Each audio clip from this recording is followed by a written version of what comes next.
My name's Natasha Borton and I'm a poet from Wrexham.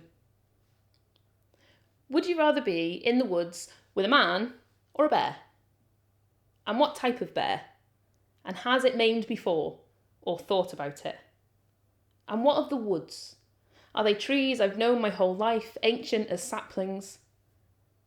And why I am in the woods alone at night? And do I know how to build a fire? And what am I wearing? And who knows I'm there? Are they coming? And what of the man? Do I know him?